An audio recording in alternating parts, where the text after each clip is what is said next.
Good morning. मैं रितेश कुमार, शहीद Pramod BEd college. आप लोग को बीए बीएड 4 वर्षीय इंटीग्रेटर कोर्स के अंतर्गत आप लोग को सब्जेक्ट इकोनॉमिक्स की पढ़ाई हो रही है, जिसमें पहले के क्लास में आपको बता चुके हैं उपभोग के बारे में, इसके अर्थ बता चुके हैं, महत्व भी बता चुके हैं, और इससे पहले जो क्लास हुई है उसमें बताए हैं उपभोक्ता की सार्वभौमिकता। अब आगे है उपभोक्ता की सार्वभौमिकता के बाद उपभोक्ता की सार्वभौमिकता पर प्रतिबंध या बाधाएं। ये उपभोक्ता की सार्वभौमिकता पर प्रतिबंध या बाधाएं के बारे में जान लीजिए।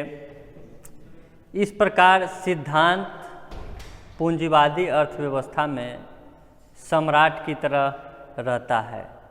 क्या होता है? इस प्रकार सिद्धांत उपभोक्ता पूंजीवादी अर्थव्यवस्था में सम्राट की तरह होता है, जिसके आदेशानुसार उत्पादन की सभी क्रियाएं संचालित होती है, किंतु यह केवल एक सैद्धांतिक तथ्य है तथा वस्तु स्थिति ठीक इसके विपरीत रहती है। वास्तव में व्यवहारिक जगत में उपभोक्ता की केवल सार्वभौमिकता पर कई प्रकार के प्रतिबंध अथवा बाधाएं होती है, जिनमें उपभोक्ता अपनी सर्वोच्च सत्ता का उपयोग नहीं कर पाता, जिसे संक्षेप में ये प्रतिबंध या बाधाएं निम्नलिखित हैं। इसका 1 नंबर में है आदत,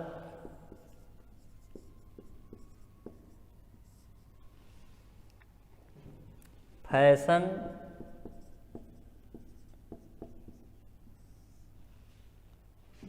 तथा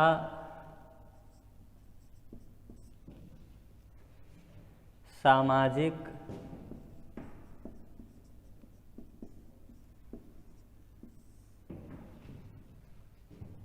रीति रिवाज।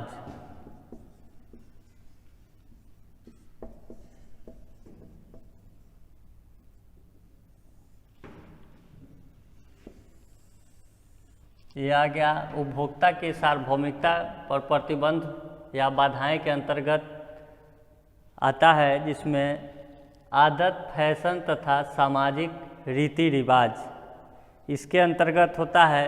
उपभोक्ता भिन्न भिन्न वस्तुओं के उपयोग में मुख्यतः आदत तथा सामाजिक रीति रिवाजों से ही प्रभावित होते हैं। अतएव आदत तथा सामाजिक रीति रिवाजों के कारण विभिन्न वस्तुओं के चुनाव में उसकी स्वतंत्रता होती है। किसकी स्वतंत्रता होती है? उपभोक्ता की स्वतंत्रता होती है। दूसरे शब्दों में व्यवहार में आदत तथा सामाजिक रीति रिवाज उपभोक्ता की प्रभु सत्ता को बड़े हद तक सीमित कर देते हैं। यह आता है फैशन, आदत तथा सामाजिक रीति रिवाज के अंतर्गत। दूसरा है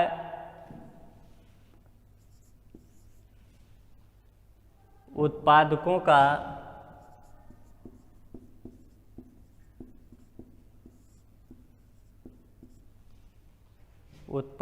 का संगठित होना।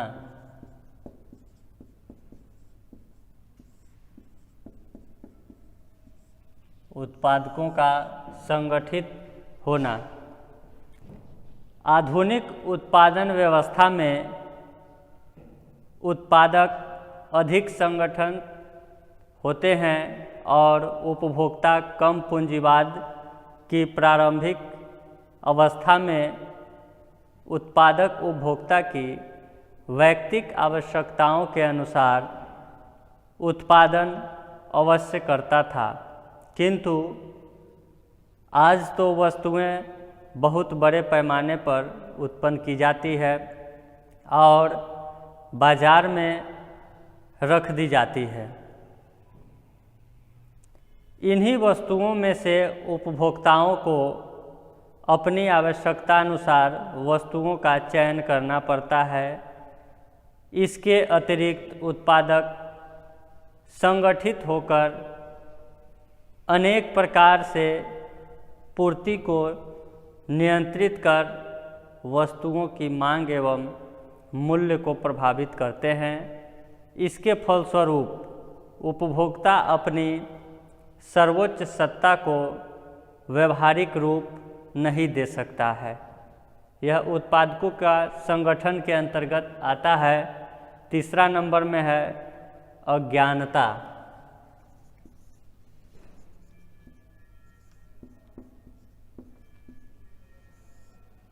अज्ञानता बाजार में विभिन्न प्रकार की वस्तुएं पाई जाती है जिनके संबंध में उपभोक्ताओं को उचित ज्ञान भी नहीं रहता।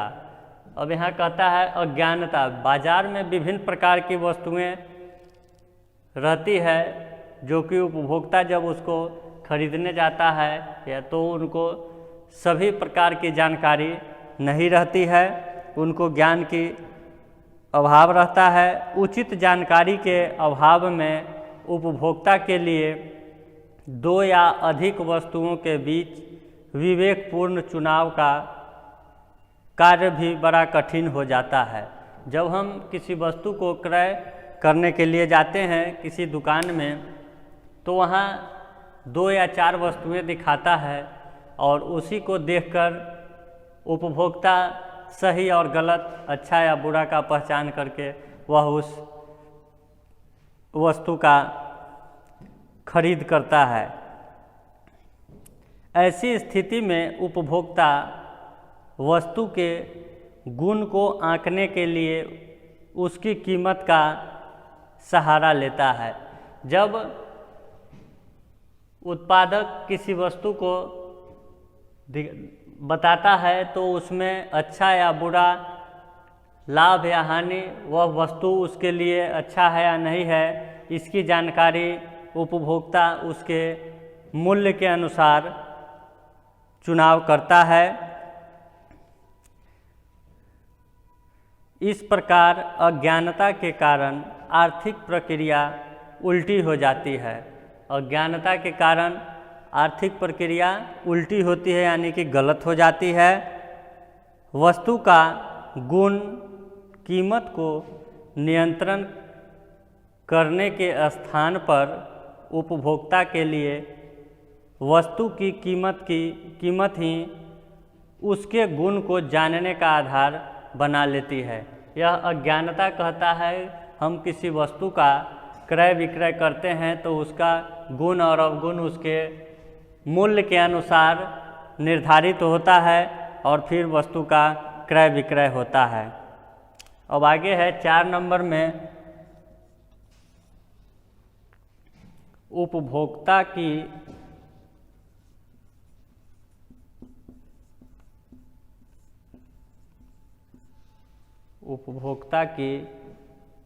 सीमित आय।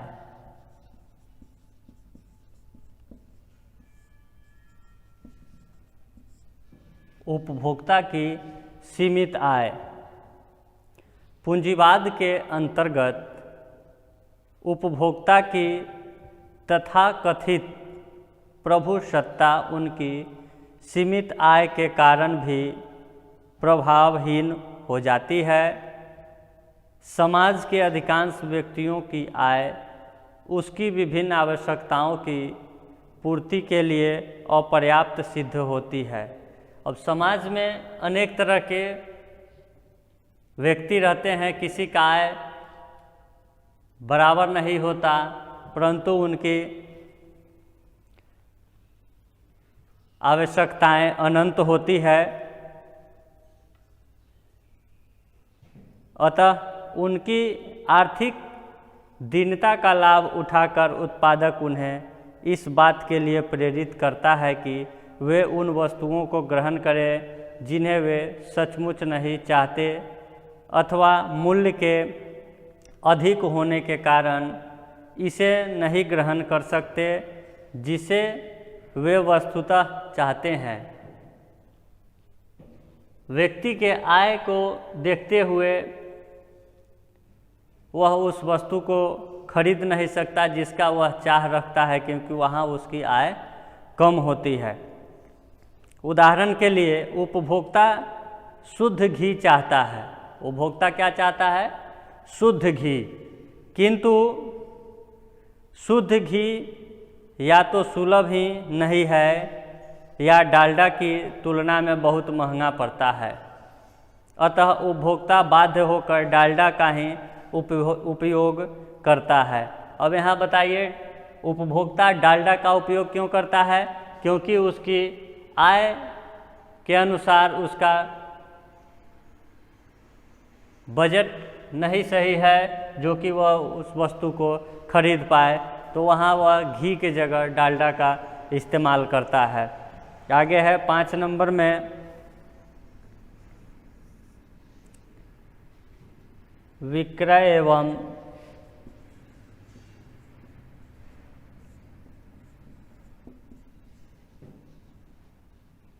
विज्ञापन कला।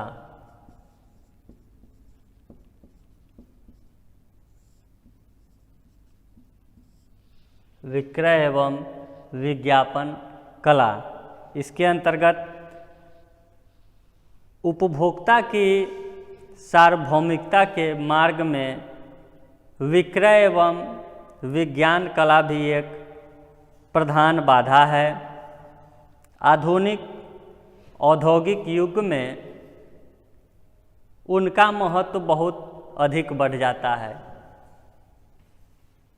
उत्पादक विक्रय एवं विज्ञापन कला के द्वारा उपभोक्ताओं को इच्छाओं को प्रभावपूर्ण तरीके से प्रभावित करता है। कैसे प्रभावित करता है? किसी वस्तु को बेचना है, उसके बारे में उपभोक्ता को जानकारी देता है। तो जानकारी देने के लिए वह हर व्यक्ति के पास तो जा नहीं सकता है, तो वह विज्ञापन के माध्यम से उस वस्तु के बारे में जानकारी देता है। इसके द्वारा वह उपभोक्ताओं का मनोवैज्ञानिक एवं आर्थिक दोनों ही प्रकार से शोषण करता है और उन्हें निर्दिष्ट मूल्य पर उन वस्तुओं को खरीदने के लिए प्रेरित करता है। निर्दिष्ट मूल्य हो गया जो उस वस्तु का फिक्स रेट है।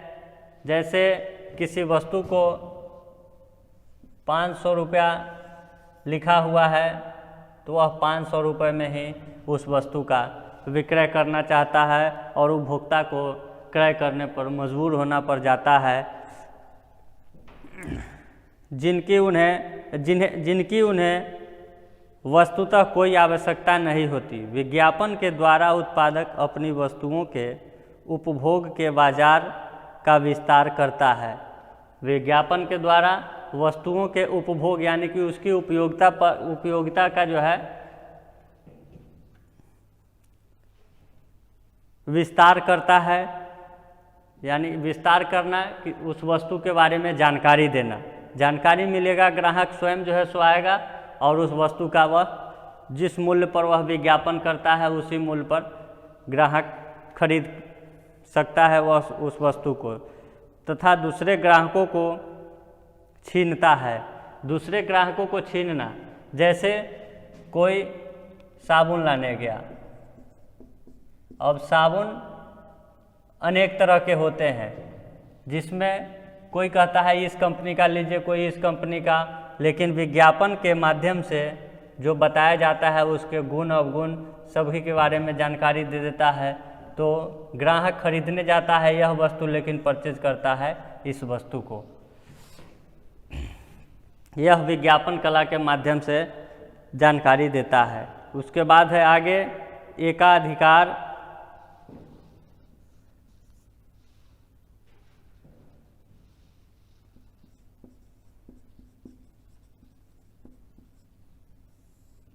एकाधिकार की स्थिति।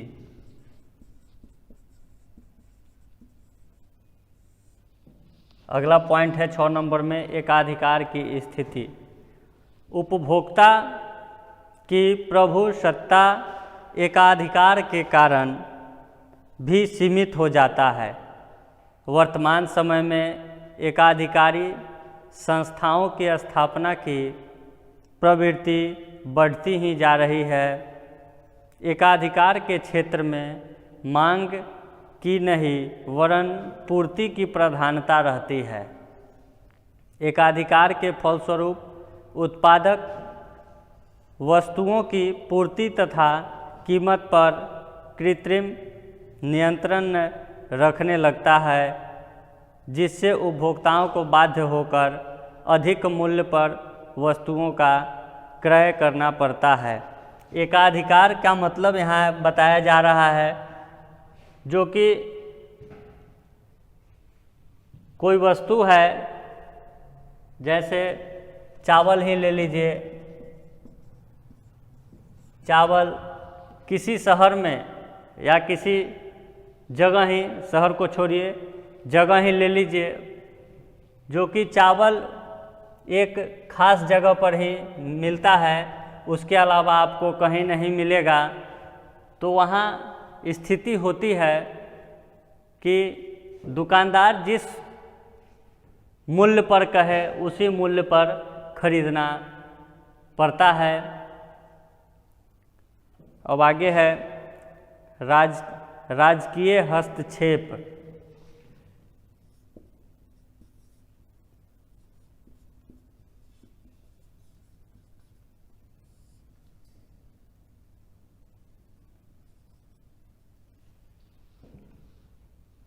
राजकीय हस्तक्षेप इसके अंतर्गत आता है। इसके अतिरिक्त उपभोक्ता की तथाकथित सत्ता व्यवहारिक जगत में राजकीय नियंत्रण एवं हस्तक्षेप से भी प्रभाव पड़ता है। राजकीय नियंत्रण क्या होता है? राज्य के द्वारा किसी वस्तु के क्रय विक्रय पर बाध्य देना, हस्तक्षेप करना, उसी को कहते हैं। आधुनिक समय में मानव के आर्थिक जीवन में राज्य का हस्तक्षेप बढ़ते ही जा रहा है। राज्य का हस्तक्षेप बढ़ते ही जा रहा है। आजकल राज्य अनेक प्रकार से उपभोग को नियंत्रित करता है। इससे उपभोक्ताओं को मनोनुकूल वस्तुएं,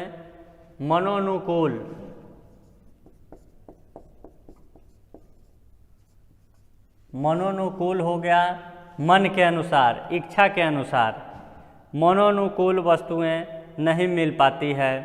इसी प्रकार उपभोक्ता परंपरागत तथा लौकिक रीति रिवाज से भी ऐसी वस्तुओं का उपयोग करता है जो उनके मनोनुकूल नहीं होता है।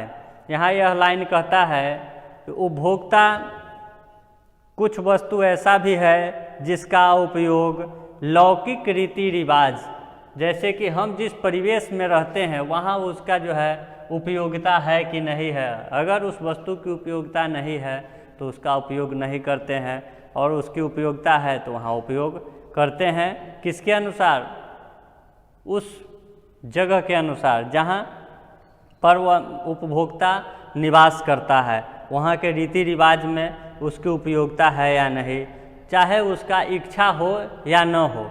इच्छा नहीं रहने पर भी लौकिक यानी कि देखने वालों के अनुसार उसका जो है उपयोगिता किया जाता है। अब आगे है वैज्ञानिक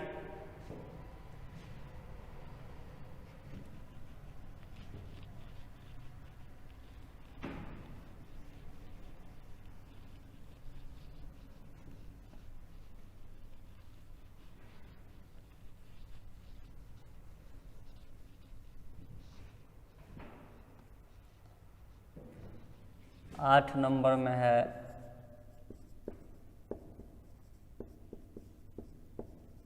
वैज्ञानिक एवं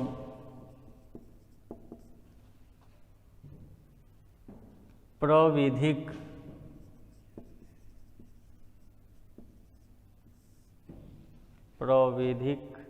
योग्यता एवं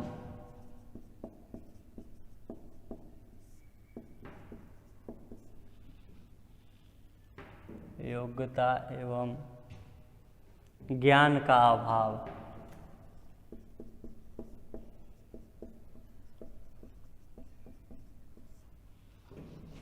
ज्ञान का अभाव। यहाँ यह लाइन कह रहा है वैज्ञानिक एवं प्रविधिक योग्यता एवं ज्ञान का अभाव। इसके अंतर्गत है उत्पादन सदा उपभोक्ताओं की इच्छा के अनुसार हो, ऐसी बात नहीं। उपभोक्ता की इच्छा के अतिरिक्त उत्पादन पर आधुनिक समय में प्राविधिक योग्यता एवं विज्ञान का भी प्रभाव पड़ता है। उदाहरण के लिए उपभोक्ता इच्छा कर सकता है कि उसे बिजली से चलने वाली साइकिल प्राप्त हो। अब यहाँ कहता है उपभोक्ता का इच्छा होता है, उपभोक्ता यानी कि उपयोग करने वाला, किसी वस्तु का जो उपयोग करता है वह उपभोक्ता होता है और उस वस्तु को जो बनाता है वह उत्पादक कहलाता है। तो यहाँ कह रहा है, उदाहरण से अभी आपको बता रहे हैं, उपभोक्ता इच्छा कर सकता है कि उसे बिजली से चलने वाली साइकिल प्राप्त हो, किंतु इसके लिए तो उसे उस दिन की प्रतीक्षा करनी होगी जब विज्ञान इतनी उन्नत कर आए। यहाँ इस लाइन में भी बताया गया है वैज्ञानिक एवं प्रविधि। विज्ञान के द्वारा नए प्रविधि, नए विधि का जब ज्ञान होता है तब योग्यता वहाँ आगे होता है और वस्तु की प्राप्ति होती है। इस बीच तब तक उपभोग का रोका भी नहीं जा सकता। अतएव उपभोक्ता को पैर अथवा तेल से चलने वाली साइकिलों से भी संतोष करना पड़ता है। जब तक विज्ञान आगे नहीं जाएगा तब तक उपभोक्ता को पैर से चलाने वाली साइकिल का है उपयोग करना पड़ेगा। अब आगे है पॉइंट प्रमापित उत्पादन।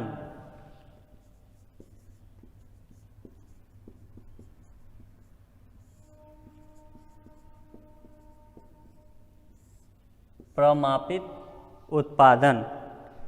अब इसके अंतर्गत है आज के युग में अधिकांश वस्तुओं का उत्पादन प्रमापित ढंग से ही होता है। ऐसी स्थिति में सस्ती प्रमापीकृत वस्तुओं का व्यापक पैमाने पर उत्पादन किया जाता है तथा उपभोक्ताओं को सस्ती एवं प्रमापीकृत वस्तुओं को खरीदने के लिए बाध्य किया जाता है। अतः इसके लिए कोई विशेष चयन की स्वतंत्रता नहीं रह जाती है। इस प्रकार सस्ते एवं प्रमापीकृत वस्तुओं उत्पादन से उपभोक्ताओं की प्रभुसत्ता का हनन होता है, किंतु इस संबंध में ध्यान देने योग्य बात यह है कि उत्पादन के प्रमापीकरण से ही सस्ती वस्तुओं का निर्माण संभव हुआ है। इस प्रकार इससे उपभोक्ताओं की क्रय शक्ति का विस्तार करके उनकी चयन स्वतंत्रता को बढ़ा भी दिया है, जिससे अंततः उसके जीवन स्तर में भी सुधार आया है। प्रमापित उत्पादन यानी कि सेटिस्फाइड, जो रजिस्टर्ड कंपनी के द्वारा उत्पादित होता है उस पर मार्का रहता है, उसी के बारे में यह बताया है। जो कि प्रमापित उत्पादित वस्तु का ही क्रय विक्रय होता है जो कि प्रमापित वस्तुएं जो होता है उसका प्राइस जो है फिक्स रहता है और वह वस्तु में शुद्धता 100% की रहती है, क्योंकि वह प्रमापित रहता है। अब आगे पॉइंट है राशनिंग।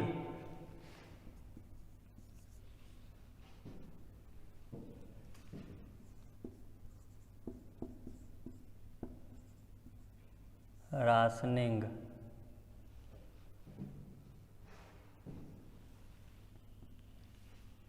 राशनिंग इसके अंतर्गत है युद्ध अथवा अकाल आदि के समय में मांग एवं पूर्ति के बीच संतुलन स्थापित करने के लिए पूंजीवादी देशों में भी खाद्य पदार्थों जैसे हो गया चीनी, मिट्टी के तेल, कपड़ा इत्यादि आवश्यक वस्तुओं की राशनिंग कर दी जाती है।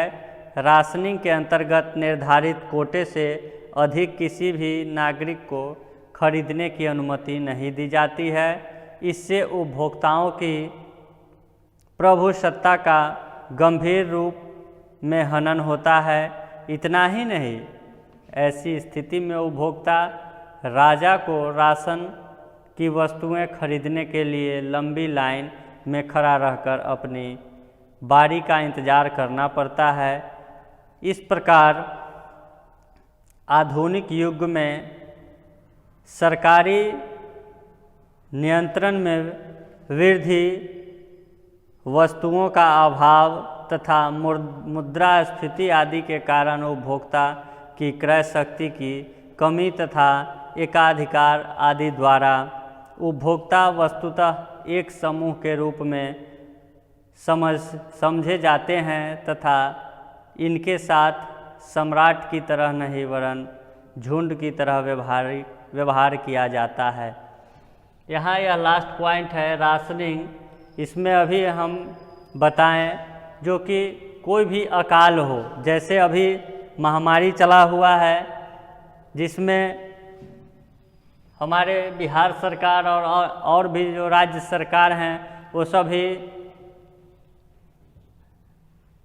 जो भी राशन के माध्यम से जैसे चावल गेहूं अभी मिल रहा है तो उसको व्यक्ति के अनुसार देने के लिए जो एक व्यक्ति को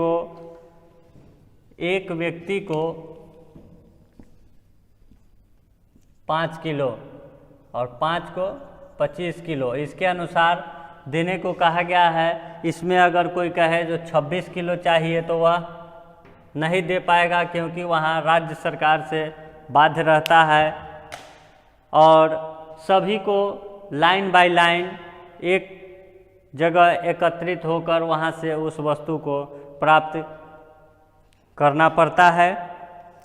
अभी तक आप लोगों को बता चुके हैं उपभोक्ता की सार्वभौमिकता पर प्रतिबंध या बाधाएं। यह 10 बाधाएं या प्रतिबंध आते हैं।